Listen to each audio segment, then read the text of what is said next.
Hey everybody, I just wanted to tune in and give you a quick preview of how I clean my gourds from the season before. We're right now in February, garden season will be starting up soon.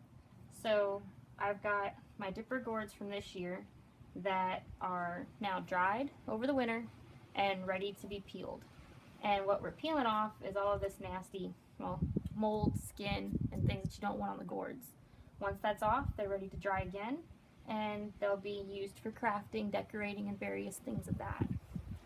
So when you have them, they start out like this, and just to be correct on it, you should be wearing plastic gloves, and the thicker ones that you use for cleaning and kitchen work will be better, because this is mold, and you are supposed to be using that, especially if you have any cuts on your hands and things that are open. But this is when they're dry. This one does a little bit more drying to do, so it's not going to be soaked today.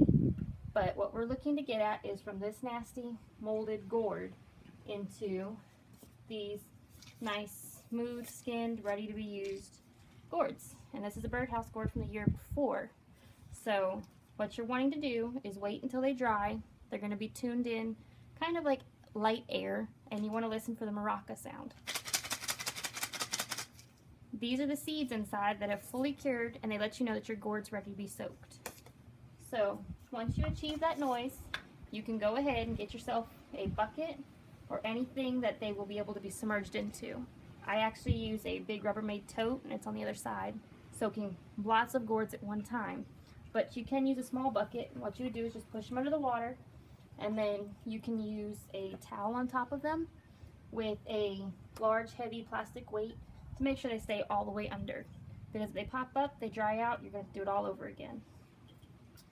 The tools you'll be needing is a small pocket knife and any type of brush. This is actually a piece of a loofah gourd that I grew last year, and it works quite well for this. So let's get started. Once your gourds have soaked in the water for about 30 minutes to an hour, you can go ahead and check them, and if stuff starts to peel off, you know you're ready to start.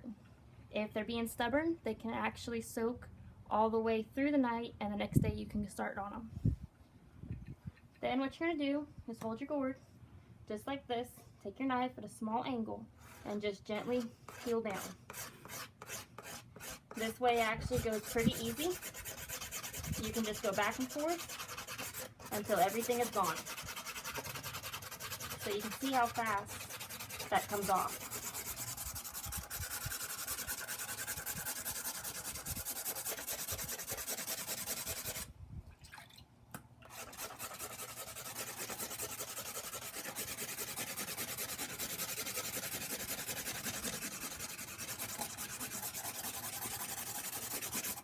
Now, to save time for the video, I'm going to just show you a small portion. But you're going to continue to do that all over this entire gourd.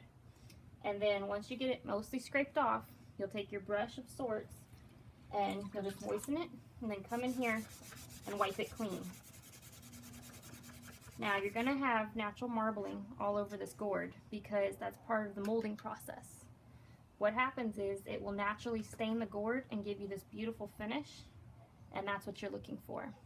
Now, once these are fully dried afterwards, you can go ahead and cut a hole in the bottom or in the side to make a birdhouse and empty out all the seeds. And that way then you have plenty of seed for the next year, and you also have beautiful birdhouses for the kids to watch all over the yard. These can be used for various crafts. You can turn them into small bowls for decorative usage or any type of vase or any of that. I do prefer to soak mine in rainwater, but if you don't have that available, you can go ahead and just use water out of the tap or the hose. That's about it, and that's all there is to it. So I just wanted to give you that short video on how to do it and show how easy it is. Thanks for tuning in, and until next time.